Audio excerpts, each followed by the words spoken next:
on all of these issues, I mean, throughout our history, there's usually an interchange between the courts and the ballot box and the legislative process, but the arc of history always moves in the direction of greater respect for the equality of every individual and for the rights and the equal rights of individuals. There has been a delay in the one of the concessions to get this passed is a delay to say it won't take effect in October, but would take effect in January, which would anticipate giving the people who oppose it a chance to have a referendum. Obviously, you wouldn't be in favor of a referendum or would oppose it if it came about. But the governor in New Jersey, Governor Christie, has said he thinks that people ought to vote on it. Why shouldn't people vote on it? Well, I think they will. I mean, it may be a nuanced difference. We have a referendum process here. The DREAM Act that we passed, for example, will be on the referendum in the fall, and we did not send this one directly to ballot as we did with the issue of the slots issue. But there's not a doubt in anyone's mind that the signatures will be collected to send this to the voters. So ultimately, the voters will have their say on this. The difference, I think, with what's going on in New Jersey is Governor Christie, I think, is trying to have his cake and eat it too. He's saying that he's all in favor of sending it directly to the voters, and yet he says if the legislature passes it, he'll veto it. These issues that involve the rights of the equal rights of the few and presenting that to the general public to vote upon.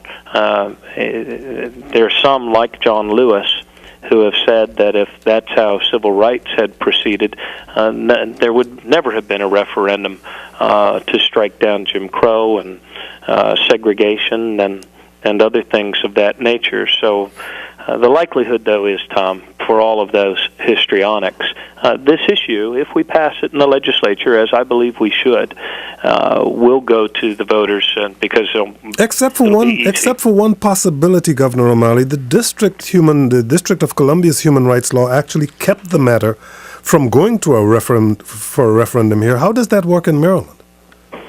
I don't believe that that's possible here under our statutes and Constitution and procedures. The things that cannot go to referendum are things related to the budget, but virtually everything else as a standalone bill can be petitioned to referendum. The governor of the state of Washington, Christine Gregoire, said that part of her support for the bill was driven by younger people in her state standing up for gay marriage. To what degree do you see generational rifts in Maryland on this issue? Oh, well, there's definitely a generational shift happening here. Younger people, kids that are, my kids' age, they just scratch their heads and look at us old folks in our 40s and 50s and wonder why we're having problems with this.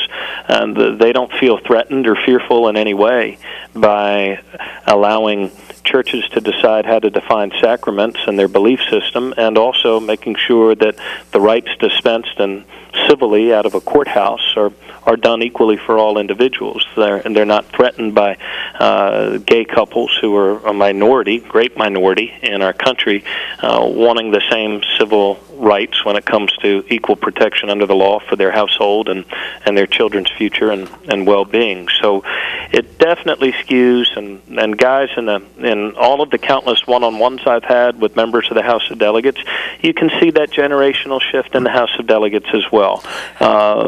And so there's not it's over the long term, and this issue's moving faster than many of us might have predicted. But over the horizon here in the years ahead, I think that you cannot deny that people should be treated equally under the law. Sharon, you're on the air. Go ahead, please. Hi, Kojo. How are you? I'm well. Governor O'Malley, it's nice to speak with you. I am the mom of a 26-year-old gay woman who grew up in the state of Maryland, and we would very much like when she's ready to get married for her to be able to get married here where her family is and where she grew up. So I'm really appreciative, and that's mainly what I wanted to say about the effort that you're putting forth for the same-sex marriage bill here in Maryland. I'm hopefully cautiously optimistic that it's going to go well this year, and I'm wondering, are you feeling the same way? And if it doesn't happen this year, what is the next step? Governor O'Malley. Yeah, we're all pushing. We have more support this year than we had last year. We've had more people come forward, especially in the last couple of days. It's an issue over which the House of Delegates is pretty narrowly divided, but this issue is moving forward. You see the other states moving forward. New Jersey just signed a bill which they'll send to their governor. So I'm still hopeful, optimistic. I'm pushing.